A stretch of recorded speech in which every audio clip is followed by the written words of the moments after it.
superposición cuántica, que es una idea de la física, de paradojas, de cosas raras, se puede hacer real en nuestra perspectiva cristiana, hermanos. El cristianismo nunca ha estado peleado con la ciencia. Quien se haya peleado es porque o no entendía el cristianismo o no entendía la ciencia, pero no están peleados.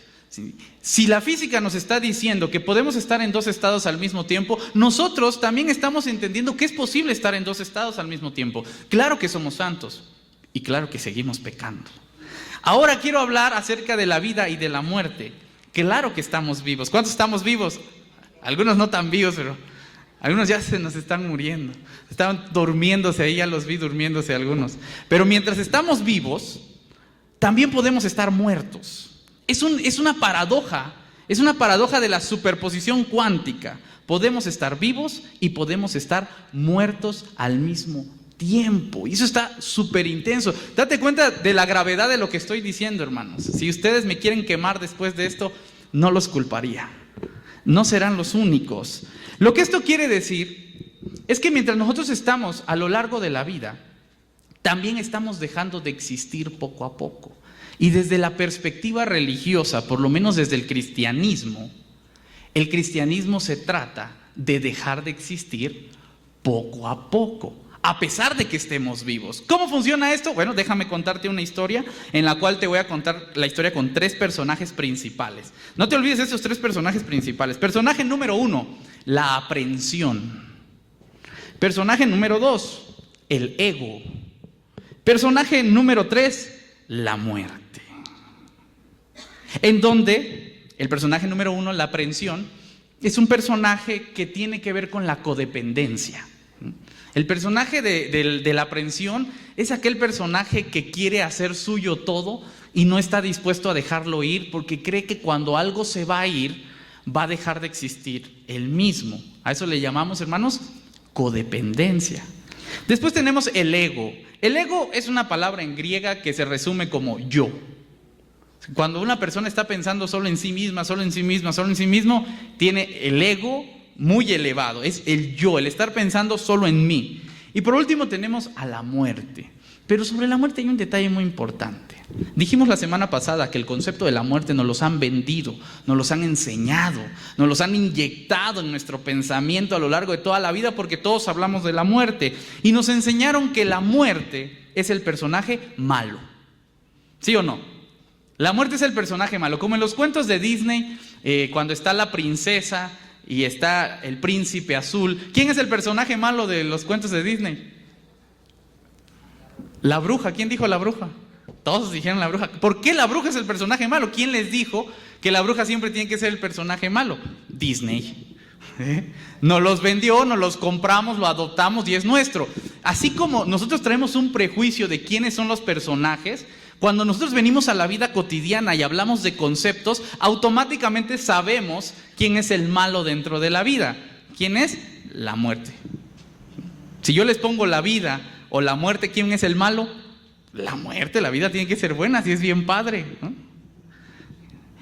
Este prejuicio que nosotros tenemos es lo que nosotros estamos tratando de repensar. No vamos a sustituirlo por otro, no vamos a decir que uno estaba mal y el otro está bien. Vamos a repensarlo, vamos a reflexionarlo y cada uno podrá llegar a sus propias conclusiones. Entonces, si nos enseñaron que la muerte es mala, cuando nosotros ponemos estos personajes en una historia, podemos derivarla en diversas situaciones. Algunas de esas situaciones son las pérdidas. Vamos a hablar un poquito de las pérdidas. Yo amo mucho mi iPhone 10. ¿Cuántos tienen un iPhone 10? Ay, no lo digan. Ya tienen el 11 y estás con todo, Eric. Yo amo mucho X cosa. Puede ser un objeto, puede ser un sentimiento, puede ser una persona, puede ser una situación, pueden ser muchas cosas. Pero cuando yo la amo demasiado y yo pienso solo en mí, el ego se vuelve el protagonista de la historia. Yo estoy pensando en mí. Y yo quiero que yo me sienta bien, yo quiero estar bien, yo me quiero sentir satisfecho, yo me quiero sentir completo. Todo el mundo está girando alrededor mío, yo soy el más importante de toda la historia y entonces tenemos al ego dentro de la historia. Si alguna vez te has sentido en una situación parecida, no eres tú, es el ego que está ahí. Pero después, cuando la cosa, el sujeto, la situación, el sentimiento se tiene que retirar de ti, llega otro personaje, que es la aprehensión. Y la aprehensión no lo deja retirarse, ¿no? Dice, es que tú no te puedes ir. ¿Por qué? Porque eres mío. ¿Cómo puedo permitir yo que mi iPhone 11 se vaya de mí y se aleje? Es mío, me pertenece.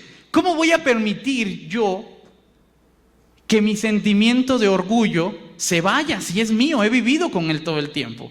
¿Cómo voy a permitir que mi ser querido se vaya si es mío, me pertenece? ¿Por qué voy a dejar ir? Y entonces la aprehensión evoluciona como si fuera un Pokémon y se convierte en codependencia. La codependencia es aquello que no nos va a permitir vivir a pesar de las otras personas, que las otras personas se retiren, que las otras situaciones se vayan, que las cosas sucedan. Si nosotros tenemos codependencia, no lo vamos a permitir. ¿Por qué? Porque la aprehensión y nuestro ego están jugando maquiavélicamente para que nosotros no podamos estar en paz. Entonces, en esta historia, lo interesante es que vamos a cambiar a la muerte de ser el personaje malvado a ser el héroe, de ser el villano a ser el que libera, de ser ese guasón de las películas malvado a convertirse en aquel personaje al que todos amamos. Si la han visto me entienden, si no me entenderán después. Pero la muerte va a pasar de ser un personaje a ser otro, porque en esta historia la muerte significa desprendimiento, dejar, donde la muerte llega a la vida para decirnos, oye, sí puedes vivir después de eso, sí puedes estar bien después de una pérdida, sí tienes que dejarlo ir, sí tiene que pasar, sí tiene que ser así. Y es entonces donde este personaje de la muerte, de una manera tan extraña, se convierte en el héroe de la situación. Porque la muerte aquí significa, hermanos, desprendimiento, dejar ir, dejar ir. Esta historia no me la estoy inventando yo del todo, es la historia del cristianismo. Y aquí es donde está lo interesante. La historia del cristianismo nos va a llevar a pensar que no se trata de esperar a que la muerte llegue, sino se trata de suicidar a nuestro ego constantemente. El cristianismo, hermanos, se trata de que nosotros voluntariamente estemos tratando de matar ese ego, esa aprehensión, día tras día, tras día, tras día. Por eso la imagen del cristianismo es la muerte de Jesús y la resurrección de Jesús, porque nos está enseñando a vivir una vida con pérdidas. Muy diferente a cuando nosotros estamos esperando a que la muerte nos llegue y hasta decimos, ay, Dios sabrá cuándo me voy a morir. ¿Han escuchado esa frase? Ay, que Dios diga. Incluso en esa situación del ay, que Dios diga, dentro de nuestro lenguaje va implícito la idea de yo no soy responsable de lo que esté pasando. Si algo sucede, ¿quién es el culpable, hermanos? Pues Dios, Él se aventó la culpa Él mismo, ni modo. Pero somos nosotros los que lo estamos culpando. Hay que Dios diga cuándo se lo va a llevar. Hay que Dios diga cuándo van a pasar las cosas. Yo soy una persona muy orgullosa, yo soy una persona muy enojona, yo soy una persona muy ruda, yo soy una persona muy violenta. Y yo digo, pues ay, Dios sabrá cuándo me cambia. ¿Quién es el culpable de mi cambio, hermanos? Pues Dios. ¿Sí? Claro, si Dios es el todopoderoso, el soberano, el que lo controla todo, pues Él es el culpable que yo sea enojón. Pues Él es el culpable que yo sea orgulloso. Él es el culpable que yo sea violento. Él es el culpable de que yo sea o deje de ser. Pero si nosotros cambiamos el discurso y dejamos de esperar a que la muerte nos llegue y participamos de nuestra muerte de una manera más activa, entonces el culpable de esa muerte no es Dios. Somos nosotros que estamos dejando de existir. Somos nosotros que estamos dejando de ser aprensivos. Somos nosotros que estamos dejando de ser egocéntricos. Somos nosotros que estamos suicidando a nuestro ego día tras día. Y entonces yo ya no voy a decir, ay, que Dios diga cuándo se me va a quitar el orgullo.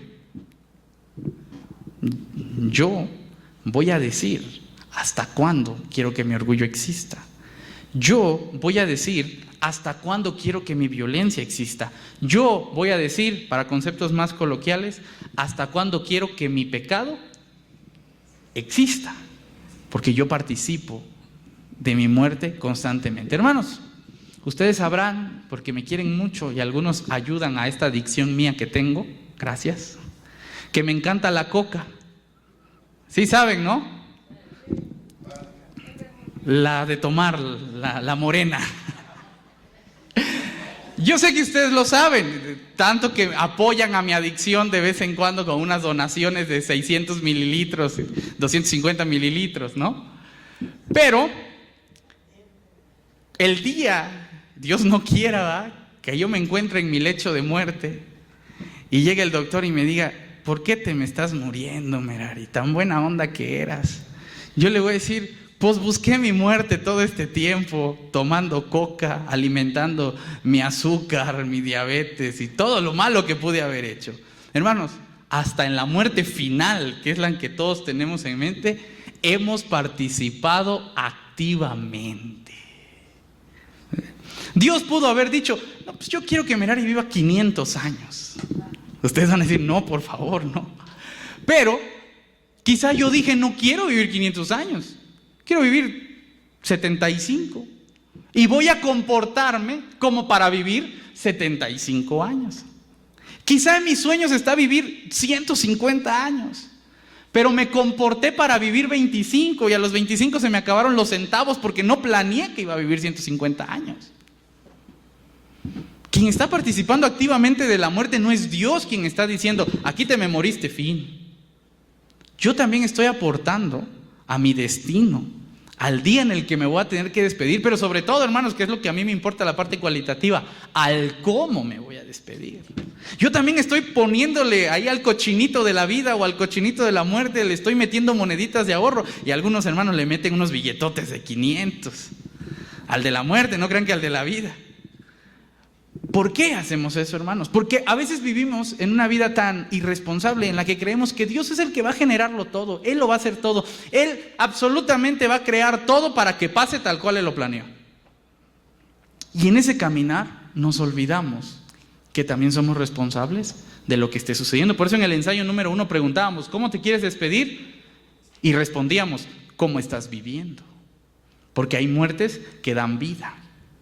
Podríamos seguir viviendo. En esta ocasión muy particular, el tema es que nosotros tenemos que morir a nosotros mismos para poder seguir viviendo. Y eso es algo muy interesante, por lo que voy a pasar al siguiente punto, hablando de un concepto que todos ustedes conocen, se llama providencia de Dios. ¿Han escuchado el concepto de la providencia de Dios? ¿Qué quiere decir la providencia de Dios? Que Dios provee. ¿Cómo provee? ¿Cómo funciona la fórmula, la ecuación de la providencia de Dios? Todo, Él nos provee todo. ¿Qué será ese todo? La vida, el trabajo, la salud, la familia. Muy bien. ¿Y qué pasa cuando nosotros no tenemos eso? ¿Dios también lo proveyó? O sea, vamos a hablar claro, miren. Dios provee el alimento, ¿estamos de acuerdo? ¿Y si un día no tengo comida? Allá no fue Dios, ahí sí fui yo. Está muy interesante, ¿se han preguntado eso? Yo sé que sí, igual y de repente no nos gusta preguntar porque decimos: ¿y si soy hereje y me voy al infierno del que tanto habla el pastor Merari?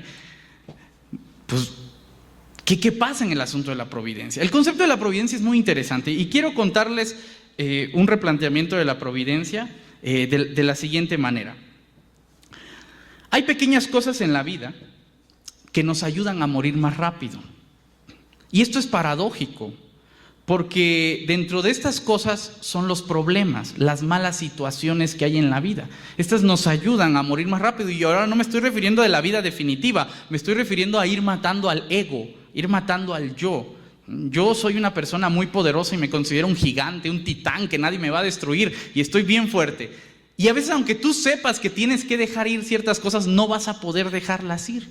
¿Por qué? Porque ya estás construido muy fuerte, ya estás muy poderoso. Tu ego ya es un titán de guerra que no lo va a destruir nadie. Entonces, en la vida hay situaciones que nos ayudan a destruir ese ego, a derrotar a esa persona. Y esas situaciones a veces no son buenas, a veces son malas. Son problemas que nos ayudan a ir haciendo cambiar a nuestra persona. ¿Qué puede ser? Vamos a poner un ejemplo para evitar tanta abstracción. Un ejemplo práctico. Yo soy una persona muy egoísta, muy egocéntrica y muy orgullosa. Y yo estoy acostumbrado a ver a todos los demás por debajo de mí, porque pues yo soy bien padre y los demás son cualquier cosa.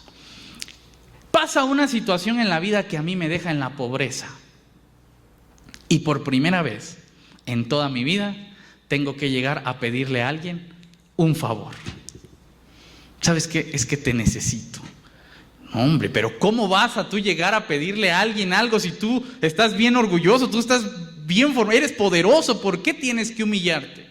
Tú eres una persona que en algún momento en la vida, por alguna situación, tienes que llegar con alguien y decir perdón. A nosotros los cristianos esas palabras no nos cuestan, ¿verdad? Pero hay gente allá en otros planetas y otros universos a quienes esas palabras les cuestan mucho. Perdón, ayúdame, te necesito, lo siento. Esas palabras son muy fuertes y a veces no las podemos destruir por nosotros mismos. A veces necesitamos de alguna situación que nos ayude a ir destruyendo ese ego. Y ahí está la providencia de Dios, hermanos. En que Dios está en medio de eso, trabajando para que nuestro ego pueda ser destruido, pueda ser aniquilado. Ahora, no quiere decir, chéquense bien lo que voy a decir, ese sí apúntenle, si quieren olvídense de todo lo que he dicho, pero de esto no. No quiere decir que Dios haga que las cosas malas sucedan. Repito, no quiere decir que Dios haga que las cosas malas sucedan. Quiere decir que aun cuando las cosas malas suceden, Dios va a obrar en ellas. Esto tiene que quedar claro. No quiere decir que Dios haga que las cosas malas sucedan. Quiere decir que aun cuando las cosas malas sucedan, Dios va a obrar en ellas. Dios va a estar obrando para que tú saques algún beneficio de ellas. ¿Ok? Voy a poner algunos ejemplos. Enfermedades. Todos aquí hemos estado enfermos alguna vez, algunos peores que otros. Y en esa situación, cuando estamos en la angustia de la enfermedad, nosotros podemos llegar a decir: Dios, ¿por qué me mandaste esta enfermedad? Yo me acuerdo cuando tenía como unos 6 años, entonces estaba lloviendo con granizo en mis tierras chiapanecas, bien rico, por cierto, que te caigan las bolitas de hielo en la cabeza. Y entonces yo estaba jugando descalzo, me meto a mi casa, no me baño, me quedo mojado unas horas, me voy a comer bien rico, como hace calor, #Chiapas, pues me seco, ya estoy bien, todo está tranquilo, y al otro día amanezco enfermo. Y yo le digo a Dios: Dios, ¿por qué me mandas esta enfermedad? ¿Y qué va a decir Dios? Parece que Dios dijo: te estás mojando, déjame ir a mi alacena donde tengo todas las enfermedades a ver cuál te doy. No. Por supuesto que las cosas no suceden así. Por supuesto que muchas cosas son consecuencia de otras cosas que hemos hecho. Sin embargo, la clave de esto no es quién es el culpable de todo. La clave de esto es qué puede hacer Dios en medio de la situación. Si tu pregunta está ¿quién tiene la culpa?, tu pregunta está equivocada. Te vas a meter en una maraña de respuestas. La pregunta no es quién tiene la culpa, la pregunta es ¿dónde está la solución? ¿Qué va a hacer Dios en medio de eso?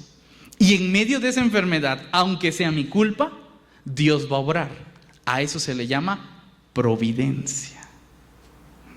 Que Dios va a obrar en cualquier situación y muchas veces como tú no esperas. Entonces estamos en el entendido de las enfermedades, ¿va? Este siempre es un poquito más fuerte. Las pérdidas. Las pérdidas de personas cuando tenemos seres queridos y tenemos la pérdida de una persona a la cual amamos muchísimo. Y nosotros podemos llegar a decir: Dios, ¿por qué me quitaste a mi papá? Dios, ¿por qué te llevaste a mi mamá? Dios, ¿por qué te llevaste a mi hijo? ¿Por qué te llevaste a mi hija? ¿Por qué? Volvemos al mismo problema. Si nuestra pregunta está en quién es el culpable, probablemente nos vamos a meter en una maraña de situaciones. La pregunta es, ¿qué puede hacer Dios en medio de una situación tan difícil y tan complicada? Y lo que Dios haga en medio de esa situación se le llama providencia. ¿Estamos de acuerdo? ¿Le vamos cachando a la palabra providencia? Entonces, ¿qué es la providencia? Lo que Dios puede hacer en medio de alguna situación, por más fea que parezca, sin que Él la haya planeado y ejecutado. ¿Sale y vale? Esto debería estar cambiando un poquito nuestra perspectiva de un Dios que planea todo y ejecuta todo, a un Dios que interviene en todo lo que sucede a pesar de que Él no estaba de acuerdo. Yo, hermanos, no puedo creer en un Dios que esté planeando la violación de una niña en Chimalhuacán. Yo no puedo creer en un Dios que esté planeando la muerte de 6 millones de personas porque hay un tsunami o alguna situación a orillas del mar. Yo no puedo estar pensando en un Dios. Yo no puedo creer en un Dios que esté pensando, a ver en qué momento voy a hacer mal a todos, como si la vara de la corrección de la maldad fuera el antídoto para que los humanos nos portemos bien. Yo no puedo pensar en un Dios así. Sin embargo, sí puedo pensar en un Dios que, a pesar de que todas esas cosas suceden, Él está en medio, interviniendo con su providencia. ¿Por qué no puedo pensar en un Dios así? Porque el ejemplo de Jesús no es así. Jesús no vino al mundo a castigar, a golpear, a traer maldad, a traer guerras. Jesús no vino a eso. ¿A qué vino Jesús? A salvarnos. ¿Y cómo nos salvó? Según muriendo Él, dando Él su vida. Insisto en esta parte, hermanos. El cristianismo tiene una diferencia con todas las religiones. Que mientras todos los dioses te exigen algo, que mientras todos los dioses te piden algo, el Dios cristiano ofrece algo, te da algo. En medio de esa situación difícil, en medio de la pobreza, en medio de las guerras, en medio de todas las situaciones que habían en el tiempo en el cual Jesús llegó, no vino a hacer más guerra, no vino a castigar a los malos, no vino a meterlos presos, no vino a pegarles de rayos a todos, vino a dar su vida, vino a dar amor, vino a tratar de calmar el fuego con un poco de agua, vino a tranquilizar las cosas, a pesar de que eso le costara su propia muerte. Esa es la diferencia entre el cristianismo y las otras religiones, hermanos. Que Dios no está pensando en ejecutar cosas malas. Está pensando que dentro de las cosas malas va a ejecutar por su providencia algo bueno para que de eso salga algo positivo. Enfermedades, pérdidas, derrotas, discusiones, nostalgias, necesidades y todas esas situaciones feas que ustedes se han preguntado y han dicho, ¿dónde estaba Dios cuando pasó esto? Quiero decirles que por su providencia ahí estaba. Y no estaba haciendo que las cosas malas sucedieran. Estaba ayudándote a sacar lo bueno, a crecer, a mejorar, a encontrar algo positivo dentro de esa situación tan amarga que estabas viviendo. Ahí estaba. ¿Es el culpable? No. ¿Él hizo que pasara? No. Y Él, sin embargo, estuvo ahí. Por eso, para terminar este momento, quiero pedirte que recuerdes quizá algún momento difícil en la vida, en donde tú quizá llegaste a considerar que Dios no estaba, o que tú tienes una duda y le preguntabas a Dios, Dios, ¿dónde estás? Quizá ese momento puede ser ahorita, ¿no? En este preciso momento que tú le digas a Dios, Dios, yo estoy pasando una situación complicada, una situación difícil. ¿Y por qué haces que suceda? ¿Por qué permites que suceda? Y son válidas, hermanos, todas esas preguntas son válidas, ¿eh? No se sientan mal si un día tienen esa pregunta, esa necesidad. Es lo más normal del universo poder confrontar a Dios y decirle, Dios, no entiendo, es normal. A veces hasta hay que permitir y motivar que se haga, porque en esa ejecución va a haber diálogo con Dios. ¿Ok? Entonces, tenemos alguna situación que quizá sea complicada. Y ahora vamos a agarrar esa situación y la vamos a meter a la historia que habíamos dicho. donde los personajes eran el ego, donde los personajes eran la aprehensión y donde los personajes eran la muerte. En donde el ego me permite solamente pensar en mí, en lo que a mí me va a afectar, en lo que a mí me va a doler, en lo que a mí me va a ayudar. A mí no me importa el mundo, me importo yo. En donde la aprehensión es eso que cree que lo otro es mío y que no puede tomar decisiones por sí mismo. Es mío, yo tengo el control de todo. Yo lo controlo todo. Yo controlo su vida, yo controlo a dónde va, yo controlo de dónde viene, yo controlo cuándo vive, yo controlo cuándo muere. Es la aprehensión que uno le tiene a las otras cosas. Y entonces a esa situación llega el tercer personaje que les dije, no tiene por qué ser el malo siempre. Llega la muerte y nos enseña que hay que dejar ir. Nos enseña que no todo depende de nosotros, que nosotros no tenemos el control de todas las cosas, que las cosas suceden y que a veces nosotros tenemos que aprender a pensar en los demás en lugar de pensar solo en lo que yo voy a sentir. Que nosotros tenemos que dejar que las cosas sucedan y poder crecer después de una situación complicada. El cristianismo, hermanos, es el pensamiento que nos ayuda a morir constantemente para que después de cada muerte podamos crecer. Y a esto el cristianismo le llama resucitar. En este concepto metafórico de lo que es la muerte, es dejar de ser yo, entra el otro concepto que es resucitar. El que muere puede resucitar. El que no muere no puede resucitar. Es un concepto metafórico. Una vez habiendo dicho todas estas cosas, quiero compartirles una carta de Pablo a la gente, en donde la gente estaba teniendo situaciones difíciles, momentos complicados, y no entendía. La gente le decía, Dios, ¿por qué nos pasa eso si somos tus seguidores? Dios, ¿por qué nos suceden cosas malas y aquí estamos? Dios, ¿por qué nos envías este mal? Y Pablo les va a decir, miren, creo que hay algo importante que tenemos que entender. Dice, pero tenemos este tesoro en vasos de barro, para que la excelencia del poder sea de Dios y no de nosotros. Primer argumento de Pablo. Que estamos atribulados en todo, pero no estamos angustiados. Es el primer argumento. Estamos atribulados, pero no estamos angustiados. Estamos en el versículo 8. Estamos en apuros, pero no estamos desesperados. Este es nuestro tesoro, el tesoro que Dios nos ha dado. Sí es cierto, estamos angustiados, estamos atribulados, pero no angustiados. Estamos en apuros, pero no estamos desesperados. Estamos perseguidos, pero no estamos desamparados. Esa es muy buena. Estamos derribados, hermanos, algunos de nosotros estamos derribados o hemos llegado a estarlo, pero no estamos destruidos. Llevamos en el cuerpo siempre, por todas partes, la muerte de Jesús, para que también la vida de Jesús se manifieste en nuestros cuerpos, porque el que no muere no puede resucitar.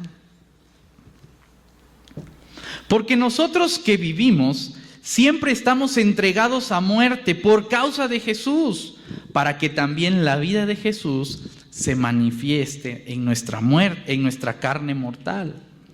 De manera que la muerte actúa en nosotros y en nosotros juntamente también actúa la vida. Pero teniendo el mismo espíritu de fe, conforme a lo que está escrito, creí, por lo cual hablé. Nosotros también creemos, por lo cual también debemos hablar, sabiendo que el que resucitó al Señor Jesús, a nosotros también nos resucitará con Jesús y nos presentará juntamente con Él. Hermanos, el cristianismo, si alguien les vendió un cristianismo, yo siempre he dicho que hay muchos cristianismos piratas, pero el cristianismo no es el movimiento que te promete estar bien. El cristianismo no es el movimiento, no es el pensamiento, no es la religión que va a ayudar a que todo de ti prospere, todo sea bonito, todo esté como en un cuento mágico. Ese no es el cristianismo. El cristianismo de antemano te tiene que avisar que el sufrimiento está de por medio y que tú tienes que estar muriendo constantemente, y morir duele. Morir duele porque cualquier clase de muerte es una pérdida. Siempre va a doler, y algunas cosas van a doler más que otras, pero eso es el cristianismo. El que le quiere entrar al cristianismo es porque le quiere entrar a una muerte constante de sí mismo, ¿sí? No al que se quiere consolidar a sí mismo siempre. Eso está totalmente equivocado. El cristianismo es el que tiene que estar muriendo constantemente para que pueda haber resurrección en él.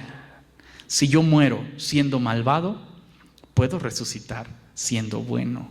Si yo muero siendo orgulloso, puedo resucitar siendo humilde.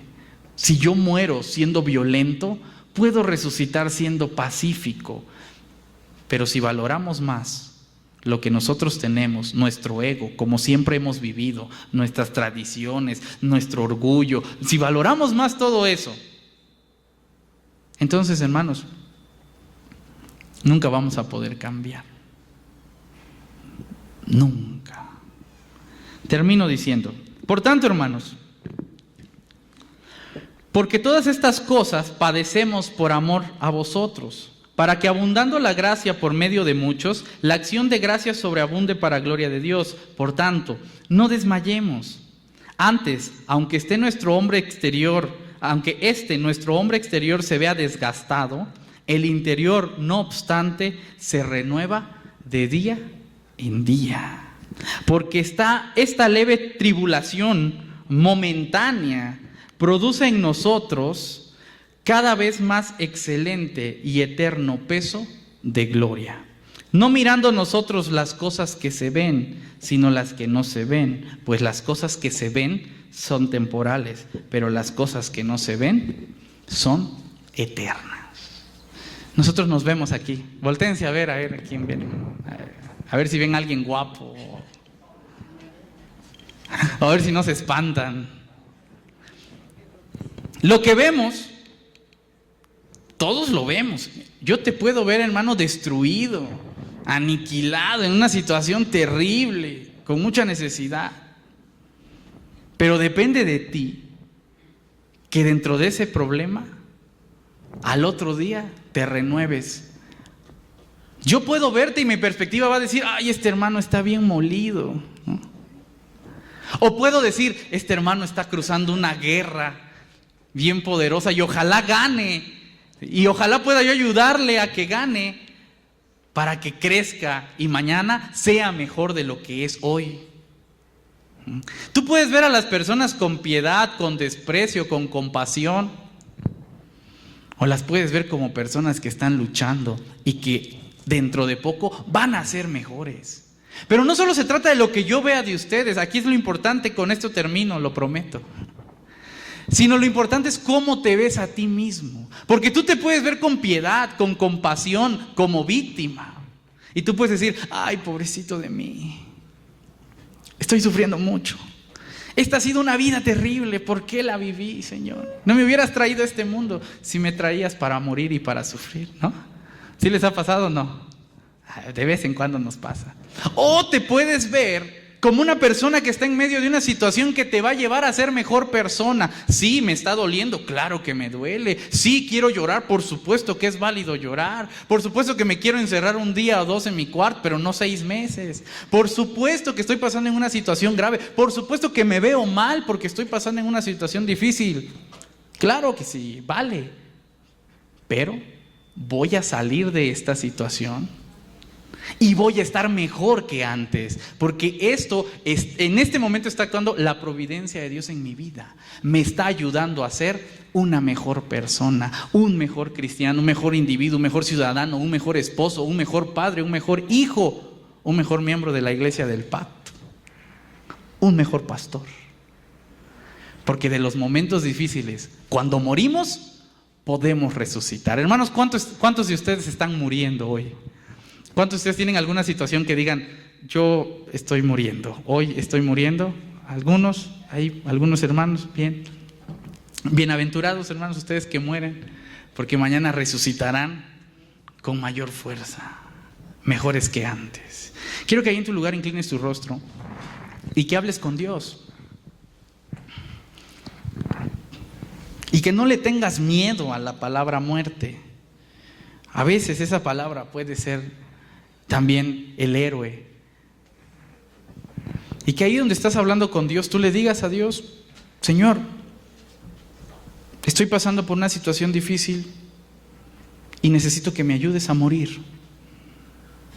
Que ese gigante o eso que está en mi corazón que no puedo vencer pueda morir, para que pueda resucitar siendo una mejor persona. Egos, rencores, orgullos, personas, ¿qué cosas no nos atrevemos a dejar ir y las pongamos en manos de Dios? Padre, muchas gracias por este día. Gracias, papá, por que nos permites reflexionar un momento. Gracias, Señor, porque la muerte también es buena. Gracias, Señor, porque cuando tú hiciste todas las cosas también estabas pensando en que necesitábamos algo para destruir nuestros más profundos demonios que llevamos dentro, nuestros orgullos, nuestros dolores, nuestros egos. Y aunque tú no planeas las cosas malas, tú sí obras en medio de ellas para que nosotros, Señor, seamos redimidos, para que podamos resucitar, para que podamos crecer como nuevas personas. Gracias, Señor, por los buenos momentos. Y gracias porque en los malos momentos tú estás. Te ruego que tu Espíritu Santo obre en medio de esta iglesia y que todo sea para honra y gloria tuya. En Cristo Jesús.